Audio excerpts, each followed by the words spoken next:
Okay, Perrodin, the project specialist here again with you. I apologize. I think the last video I did on this topic, for some reason the volume didn't come through on it, so I definitely apologize for that. So I'm going to try to redo this a little bit. The other morning I'm sitting and I'm watching the news, and it's talking about our local state government wanting to put a price on what landlords can charge for rent. And at first I thought about that. I was upset about it from the standpoint of how should government be able to tell me, what I can charge for rent or not. And then I kind of thought about it, and actually for me, looking at the other side of the coin here, it's not really going to hurt me, I don't think, because I don't charge maximum rents. And yeah, I know. That's the honesty of it. I have a tenant that's been with me 28 years. Matter of fact, she's my elementary principal, and or was my elementary principal.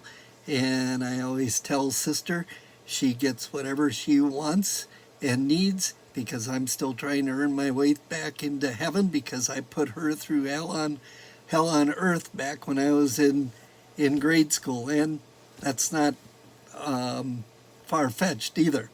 So I've what I do, right or wrong, is when people would move in, I'd turn around and say, okay, odds are you're going to be with me between 3 to 6 years.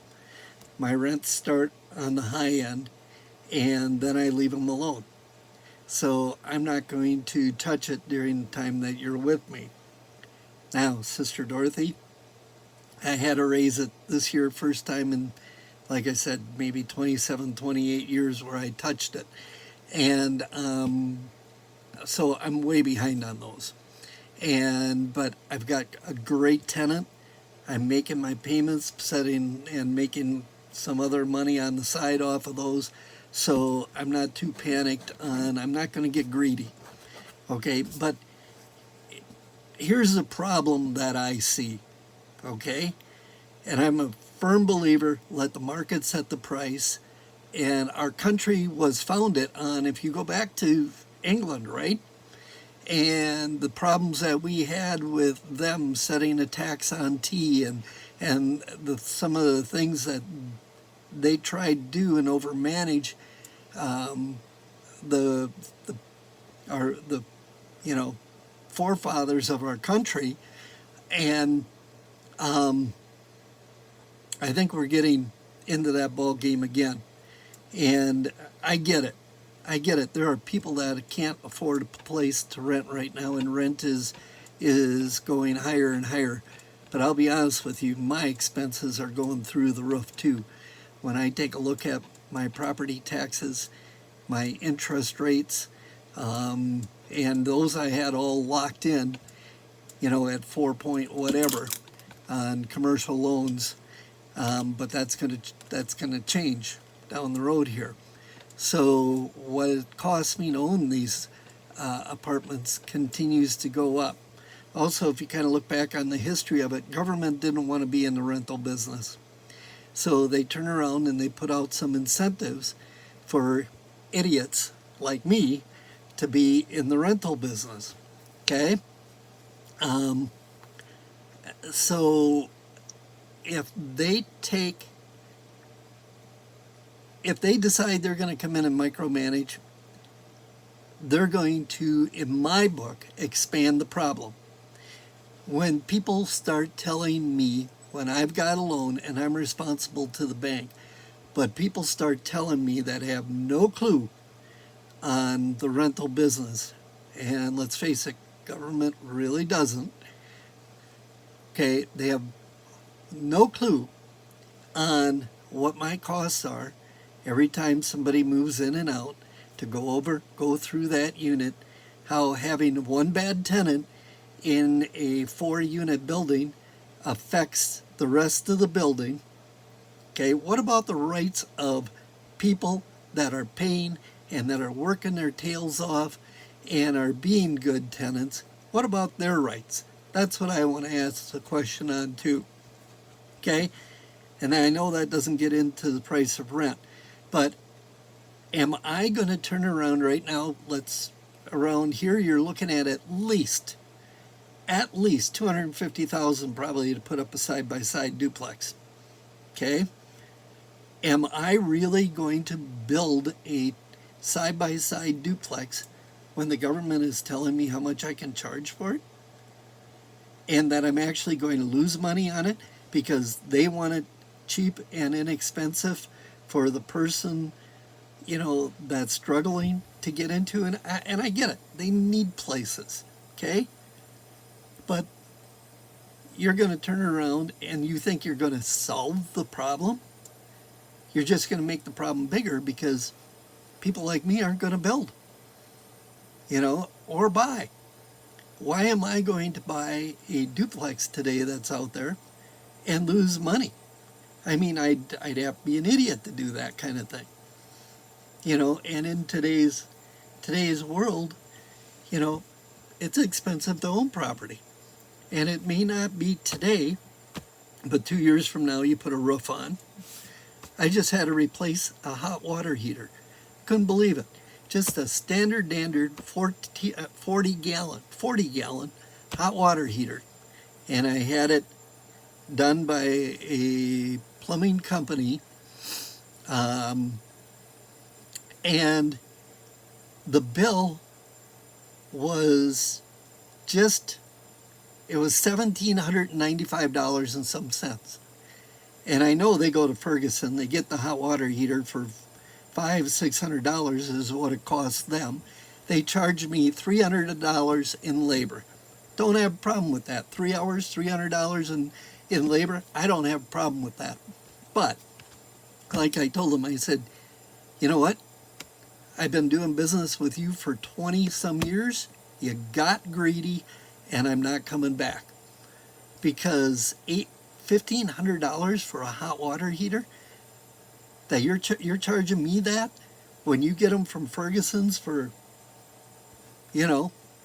nowhere near that, half that basically, in that ballpark. I know it. We all know it. Heck, I can go down to my local Ben Franklin store, or True Value store, excuse me, that dates me a little bit. True Value store, and I can buy one for $600. And then have it hooked up. I guarantee, yes, I will give you, it's not the same quality as an A.O. Smith or what most plumbing contractors put in. I mean, they don't mess with really cheap stuff. But from now on, like I told them, I said, every year I've given you business in one form or another, and now you've gotten greedy, and now I'm done. Fool me once, shame on you. Fool me twice, shame on me. All of this factors in to, if they want cheaper rent, then you've got to make sure you incentivize. And I haven't seen what the final bill looks like. So, or what the final things they're talking about. I would hope they would be smart enough to do something along that line where they would turn around and say, okay, this is what the rent has to be. And this is what, this is how we're going to make it attractive for people to build more multifamily units. Okay, duplexes, small apartment buildings, those kind of things. That's what's really needed. But if you're going to turn around now and just say, hey, we got to make this affordable for everyone to move into what's already out there. Some of these people built new units. And, I mean, you've got to be charging, over $1,000 on these new duplexes, side-by-sides, that kind of thing, or fourplexes or that, to make them pay. You just have to. So, and we all know, law of supply and demand. The more supply that's out there, it automatically drops the price. And that's what our government needs to be working toward, in my mind. laissez-faire, law of supply and demand. You know, create the incentives to get the building done that's needed, and then the monetization. And I'm not looking for, like I said, I don't charge. You can take a look at what I charge. You'll find them on that low end of the scale. Even if they did, even if the government did come out and say, okay, this is what you can charge on rent, my guess is I'm going to be below the rate anyways, because I think I'm there. On two of my buildings, I haven't quite kept up with. I've been good to the people I have because the people I have are good people, and the units pretty much run themselves, so I've just kind of left it alone, price-wise and everything else. So, I'm not going to mess up I'm going to try not to mess up a good thing as far as that goes, and just as much as I can let it go and let them take care of themselves. I'm at a point, though, where I've got to do minor increases every year. So that's my take on this. Is one, I don't think it would affect me too much because I'm lower, but two, it's going to affect the people that need units more than anyone else. If they turn around and just come out and say, hey, this is a standard rate, this is what you have to charge, end of discussion, nobody's going to own them. There's got to be something done there to make it worthwhile. And, so that law of supply and demand has to be really the driving factor behind this. Laissez-faire, government, for the most part, stay out of it.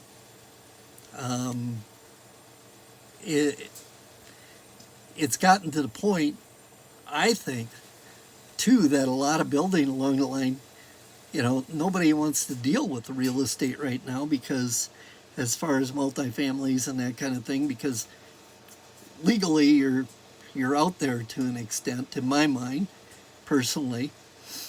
And two is the government's kind of working against you.